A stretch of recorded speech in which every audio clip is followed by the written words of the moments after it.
The Curtain Hijab was the name of the most popular brothel in Jahilia.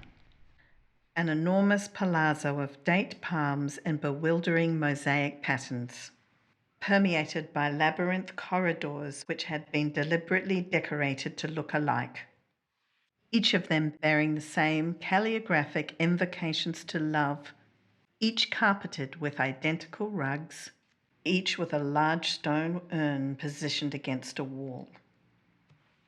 It was a soft, windowless universe of draperies, ruled over by the ancient and nameless Madam of the Curtain, whose guttural utterances from the secrecy of a chair, shrouded in black veils, had acquired, over the years, something of the oracular.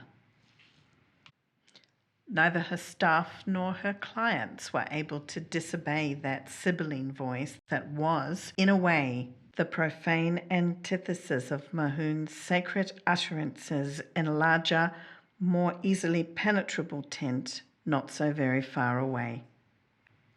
So that when the raddled poet Baal prostrated himself before her and begged for help, her decision to hide him and save his life was accepted without question.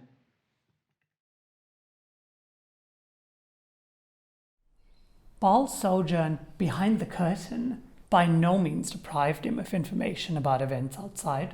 Quite the reverse, in fact, because in the course of his uniquely duties, he stood guard outside the pleasure chambers and heard the customers gossip. The absolute indiscretion of their tongues, induced by the gay abandon of the horse caresses and the client's knowledge that their secrets would be kept, gave the eavesdropping poet, myopic and hard of hearing as he was, a better insight into contemporary affairs than he could possibly have gained had he been free to wander the newly puritanical streets of the town.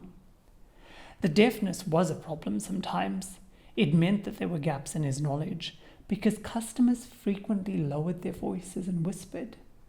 But this reduced the prurient element in his listenings in, since he was unable to hear the murmuring that accompanied fornication, except, of course, at such moments in which clients or feigning workers raised their voices in cries of real or synthetic joy.